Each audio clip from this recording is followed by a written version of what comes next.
첫 번째, 사회복지사의 실천 지식 부분에 대해서 우리가 다루어 보도록 하겠습니다. 사회복지사의 실천 지식이라고 하면 사회복지사에게 필요한 실천 지식들의 대부분은 인접한 사회과학과 행동과학 등 타학문 분야에서 빌려온 것들로서 광범위한 영역을 포함하고 있다라고 되어 있죠.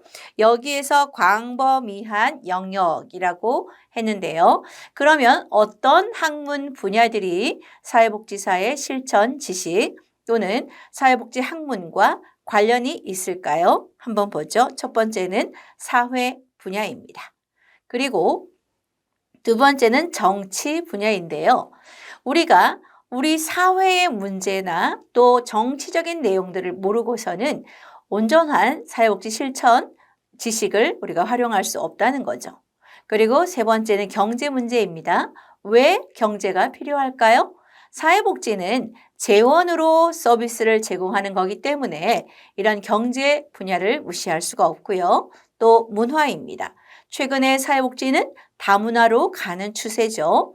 여러 결혼 이민자들을 통해서 이런 다문화 정책을 우리가 어떻게 만들어내야 될 것인가에 대한 고민도 있고요. 과학, 역사, 예술, 인류, 철학 이런 모든 내용들이 바로 사회복지와 관련된 학문이다라는 점을 여러분들이 기억하면 되겠습니다. 그 다음에 사회복지사의 전문적인 실천 지식에 대해서 다뤄보도록 하죠. 웹워스와 라슨 그리고 루니 이런 학자들은 뭐라고 얘기했냐면 사회복지사의 전문적인 실천 지식에 대한 범주를 제시했습니다. 전문적인 실천 지식에 대한 범주는 어떤 것들이 있을까요? 첫 번째는 인간 행동과 사회 환경에 관한 지식입니다. 그래서 여러분들이 제일 처음 배우는 과목이 바로 인간 행동과 사회 환경이라는 과목을 빨리 배우게 되는 거죠. 가장 기본적인 겁니다. 왜 인간 행동에 또는 사회 환경에 관한 지식을 알고 있어야 할까요? 가족이나 집단이나 조직이나 또 지역사회 등과 같이 개인이 생활하는 사회 환경에 대한 인간의 생태, 심리, 사회학적인 발달 등에 대한 지식으로서 전문직 사회복지사의 역할을 효과적으로 수행하기 위해서 필요하다는 겁니다.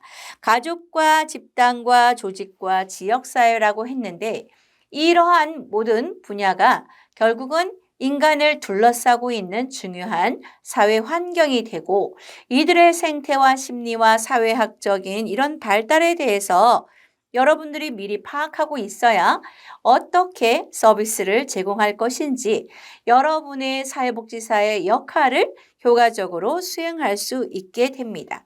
그래서 첫 번째는 인간행동과 사회환경에 관한 지식이 필요하다라고 나와 있죠.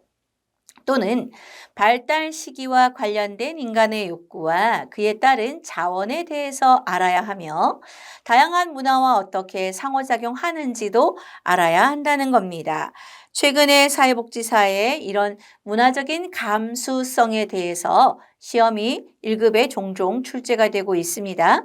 우리가 문화에 대한 감수성도 가져야 되고 인간의 욕구에 대해서도 알아야 됩니다. 그리고 그 인간을 둘러싼 자원은 어떤 것들이 있는지도 알아야 되고 이런 것들이 상호작용을 어떻게 하는지도 파악을 해야 하기 때문에 이 지식이 중요하다라고 볼 수 있죠.